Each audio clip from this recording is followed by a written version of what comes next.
안녕하세요, 이종 원장입니다. 이번 시간에는 코성형 수술을 받기 전 CT 검사의 필요성에 대한 말씀을 드리도록 하겠습니다.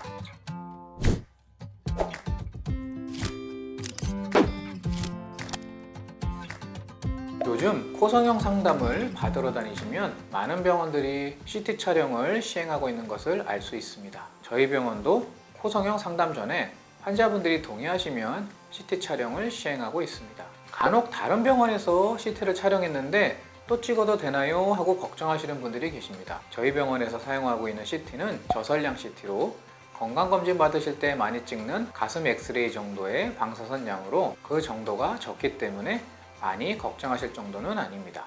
다만 여러 병원을 상담 다니시면서 하루에 서너 차례 이상의 CT 촬영을 하시는 것은 삼가하시는 것이 좋겠습니다. 그럼 과연 코성형 전 CT 촬영이 꼭 필요할까요?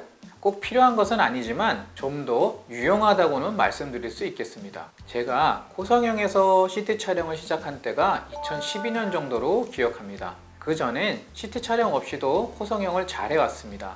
다만 CT 촬영을 통하여서 수술 전 코 안의 구조나 이전 수술의 정보를 파악하면 좀 더 정확한 수술 계획을 세워 환자분들께 설명드릴 수 있겠습니다.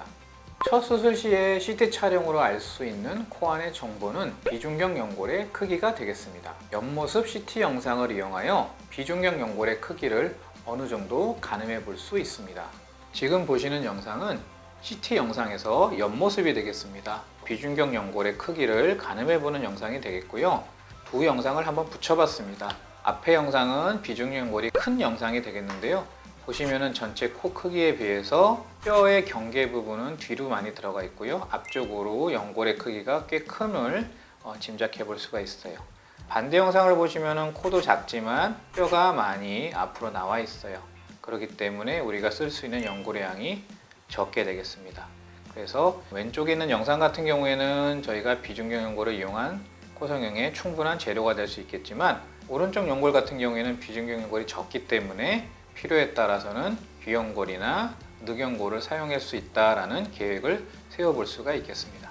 물론 CT 영상만으로 비중격의 크기를 아주 정확히 측정하기는 어렵지만 영상과 수술을 매칭하여 많은 케이스를 진행해보면 어느 정도 수술에 사용 가능한 비중격의 양을 가늠해 볼 수가 있습니다. 이를 토대로 비중격이 작은 경우에는 연장기둥이 아닌 지주기둥을 이용한 수술 계획을 세운다든지 연골이 조금 부족하면 귀연골을 사용하고 좀 더 많이 필요한 경우에는 늑연골을 사용하는 계획까지도 수립해 볼 수 있겠습니다. 또 하나 얻을 수 있는 정보로는 평소에 코막힘이 있어서 비염 수술로 알려져 있는 비중격 망곡중 수술과 합의각계 성형술을 코성형과 함께 받길 원하시는 경우에 비중격의 휨 정도나 합의각계의 크기를 알 수 있겠습니다.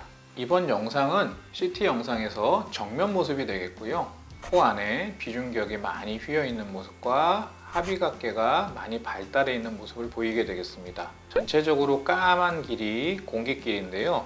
코 안에 숨쉬는 공기길이 많이 막혀 있어서 숨쉬는 게 많이 답답한 그런 분이 되겠습니다.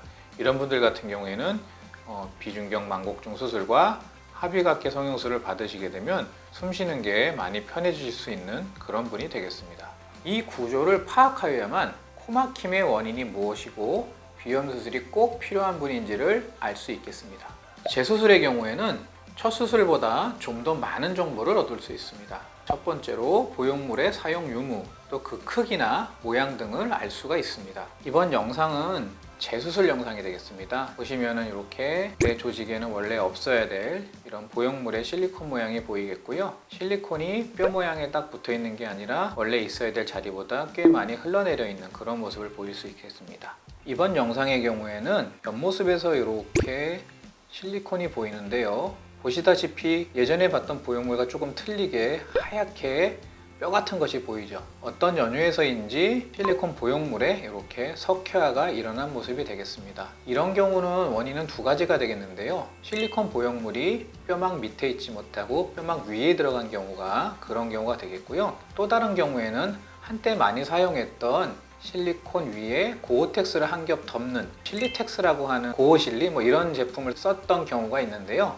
그런 경우에 고어텍스와 실리콘 사이에 석회화가 가끔 일어나는 케이스를 볼 수가 있겠습니다. 두 번째로 첫 수술과 동일하게 비중격의 크기나 모양 등을 알 수 있으며, 간혹 이전 수술에서 비중격 연고를 사용하지 않았다고 기억하시지만 CT 검사 소견에서 비중격 연골 사용 흔적이나 기증 늑연골 또는 본인 늑연골의 사용 흔적 등을 발견할 수가 있습니다. 이번 영상은 옆모습에서 보형물이 들어가 있는데요. 보형물에 이렇게 석회화가 좀 많이 일어난 모습을 보이고, 또 코끝 쪽에도 원래 입지 않아야 될 이런 뼈 같은 영상이 보이게 됩니다. 이런 분 같은 경우에는 코끝 쪽에 아마도 비중격 연골이나 늑연골, 기증 늑연골 같은 거를 사용했다는 것을 의심해 볼 수가 있겠습니다. 이런 정보를 토대로 재수술에 사용할 연골이나 기타 자가 조직을 계획할 수가 있겠습니다. 이번 영상은 실리콘 보형물의 모양이 코끝까지 내려와 있는 L자 실리콘 모양으로 실리콘이 들어가 있습니다. 제가 이전 영상에서 말씀드렸지만 재수술의 원칙은 콧대는 보형물을 쓰지만 코끝 쪽은 자가 조직으로만 수술해야 되는 걸 원칙으로 말씀드렸었는데요. 아무래도 코끝까지 L자 실리콘이 들어가 있으면서 많이 당겨져 올라가 있는 모습을 보입니다. 이 영상에서 보실 수 있듯이 이분은 코가 작음에도 불구하고 코뼈가 작고 코 연골이 큰 모습을 볼 수 있습니다. 처음에 CT 촬영하기 전에는 늑연골을 사용해야 되나 할 수 있는 그런 케이스라고 설명을 드렸었는데요. CT 촬영 후에는 본인의 비중격 연골이 상당히 큰 거를 확인할 수 있었습니다. 그래서 이분 같은 경우에는 많이 구축된 코임에도 불구하고 본인 비중격 연골을 사용해서 충분히 좋은 결과를 만들어냈던 케이스가 되겠습니다. 우리 모두의 얼굴은 좌우가 대칭인 경우는 없습니다. CT 영상을 보면 콧등의 뼈가 어느 정도 조금 휘어 있는 것을 확인할 수 있습니다. 수술 전 영상을 통해 콧등뼈의 모양을 확인하면 수술 중 실리콘을 조각하는 데 도움이 되겠습니다. 또한 3D CT 영상을 이용하면 자기 코에 맞는 실리콘 보형물을 제작하여 사용할 수도 있겠습니다. 이번 영상은 CT 영상 중에서 아래서 위로 올려다보는 영상이 되겠는데요. 보시다시피 코뼈가 왼쪽으로 살짝 휘어있는 모습을 보이죠. 이분만 그런 게 아니라 모든 분들은 다 그렇습니다. 비중격도 휘어있고 광대의 높이도 틀리죠. 이런 경우에 실리콘을 조각해서 넣을 계획을 잡을 때는 오른쪽을 조금 더 깎아주고 왼쪽을 좀 덜 깎아주어야지만 올바르게 똑바른 모습으로 실리콘이 자리 잡을 수 있겠습니다. 이렇듯이 수술 전 CT 검사를 통해 많은 정보를 얻을 수가 있습니다. 물론 필수적인 검사는 아닙니다. 수술을 시행하면서 하나하나 박리하는 과정을 통해서 알 수 있는 정보이기도 합니다. 하지만 수술을 하면서 비중격 연골이 부족하면 환자분을 수술 중에 깨워서 늑연골을 사용할지 아님 수술 기호를 바꿀까요 등을 상의할 수는 없지 않겠습니까? 예전에는 수술 후 기증 늑연골 등의 사용 여부를 환자분께 통보하는 식으로 말씀드린 적도 있었습니다. 하지만 요즘 시대에 환자분들의 알 권리나 본인 수술에 사용되는 재료의 선택권은 존중해드려야 하기에 그런 면에서 CT 검사가 환자분들께도 좋은 선택이 될 수 있겠습니다. 안녕하세요, 지니코디입니다. 지금부터 3D CT 촬영 과정을 보여드리도록 하겠습니다. 따라오시죠. 안녕하세요. 이정호 원장 CT 찍으러 왔어요. 밑에 손잡이 한번 잡아주시고요. 하얀색 위에 턱 한번 올려주시겠어요? 눈 감아주시고 머리를 고정할게요. 그대로 움직이지 마시고 계실게요. 기계가 멈출 때까지 움직이지 말고 그대로 계시면 되세요. 네, CT 촬영 끝나셨어요. 자, 제 영상이 찍혔습니다. 얼굴이 커가지고 막 영상 밖으로 나가네요. 아주 골격이 튼실하네요. 비중격 연골이 너무 휘어가지고 저 같은 경우에는 정확한 비중격 연골의 크기를 가늠하기는 조금 어려운 경우입니다. 보면은 뼈의 경계선이 잘 보이지가 않아요. 이거는 비중격 연골이 좀 많이 심하게 휘어 있는 경우에 한 평면에 보이지 않기 때문에 그렇습니다.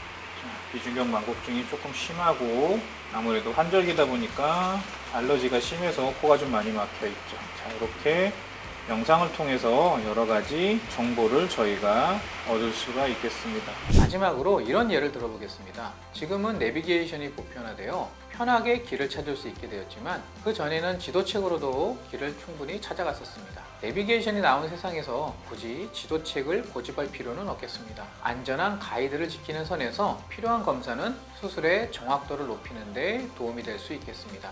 지금까지 이정호 원장이었습니다. 시청해주셔서 감사합니다.